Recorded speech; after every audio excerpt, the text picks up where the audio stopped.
బ్రహ్మానందం అంటే అందరికీ ఆనందం ఇచ్చే ఓ బ్రహ్మ అంటూ ఉంటారు. ఆయన టైటిల్ కూడా అదే ఉంటుందన్నమాట.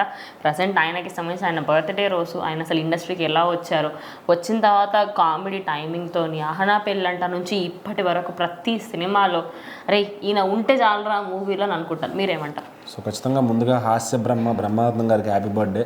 ఆయన లేటెస్ట్గా ఒక సినిమా చేస్తున్నారు బ్రహ్మానందం అని. వాళ్ళ కొడుకుతోనే మనవడు తాత మనవడుగా వాళ్ళ పాత్ర వేశారనమాట ఆయన. ఆ సినిమా ఫిబ్రవరి 14 అయితే విడుదల అవబోతుంది. అయితే ఈ జర్నీ ఆయన అయితే చెప్పుకుంటూ వచ్చారనమాట. అసలు ఎక్కడి నుంచి వచ్చారు ఏంటి.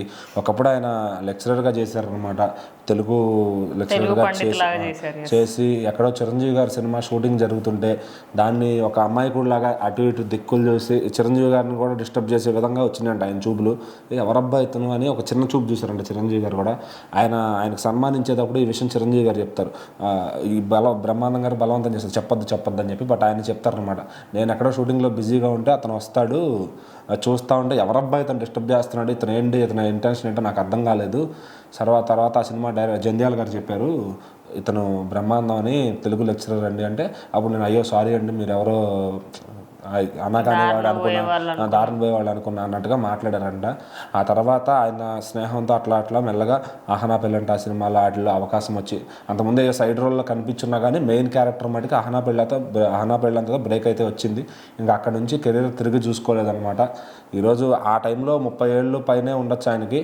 అప్పటి నుంచి కూడా ఈరోజు 60 దాటిన తర్వాత ఈ రోజుకు కూడా ఆయన నవ్విస్తున్నారు.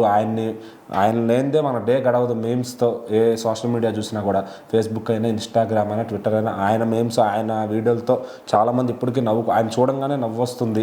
ఇంకా కొంతమంది నవ్వడానికి కూడా ఆయన వీడియోలు కామెడీ పెట్టుకుని చూస్తారు యూట్యూబ్లో కానీ టీవీలో కానీ.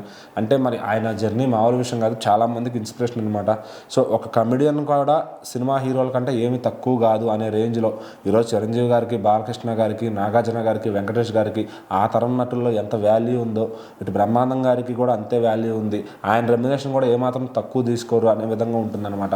సో మరి కొన్ని సినిమాలు అయితే హీరో కంటే ఎక్కువ ఈయన కోసం వెళ్ళిన సినిమాలు డెఫినెట్లీ చాలా. ఇప్పుడు శ్రీనివాట్ల గారు లాంటి వాళ్ళు రాసుకున్నా కూడా హీరోల కన్నా కూడా ఇప్పుడు రేస్ గుర్రం అనే సినిమా కానీ, బాద్షా అనే సినిమా కానీ కొన్ని ఈయన వల్ల నిలబడిన సినిమాలు కూడా ఉన్నాయన్నమాట. అంటే కథ కొంచెం యావరేజ్గా ఉన్న బ్రహ్మానందం గారి కామెడీ బాగుంటే సూపర్ హిట్ అయిపోద్ది అనే విధంగా కూడా కొన్ని సినిమాలు వచ్చినాయి అనమాట. సో మరి అట్లా బ్రహ్మానందం గారు ఆ డౌన్ నుంచి హై దాకా, అంటే నార్మల్ జీవితం నుంచి ఒక సినిమా ఇండస్ట్రీలో లెజెండరీ కమెడియన్ దాకా వెళ్ళారు. అంటే మళ్ళీ అందులో ఆయనకి 1000 సినిమాలు చేసినప్పుడు ఎప్పుడోనే ఒక 10 ఏళ్ల క్రితం గిన్నీస్ బుక్ అవార్డు వచ్చింది కమెడియన్గా 1000 సినిమాలు చేశారని చెప్పి. సో మరి కొన్ని హీరోగా కూడా చిన్న సినిమాలు ట్రై చేశారు. అట్లానే ఇప్పుడు తమిళనాడులో వడివేలు ఎలాగో మనకి ఇక్కడ బ్రహ్మానందం గారు అట్లా అనమాట. ఇంకా బ్రహ్మానందం గారు ఇంకా ఎక్కువ సినిమాలు చేశారు. సో ఆయనతో అసలు పోల్చుకోవాల్సిన అవసరం కూడా లేదు. బట్ తమిళ వాళ్ళు పోల్చుకుంటారు. బట్ మన దగ్గర బ్రహ్మానందం గారు అనే ఆయన ఒక లెజెండరీ మార్క్. ఇండియన్ సినిమాలోనే అలాంటి ఒక మహా కమెడియన్ని మనం చూడలేము ఖచ్చితంగా. హాస్య నటుడు ఆ పేరు వింటే ఫస్ట్ బ్రహ్మానందం గారి పేరే వస్తుంది.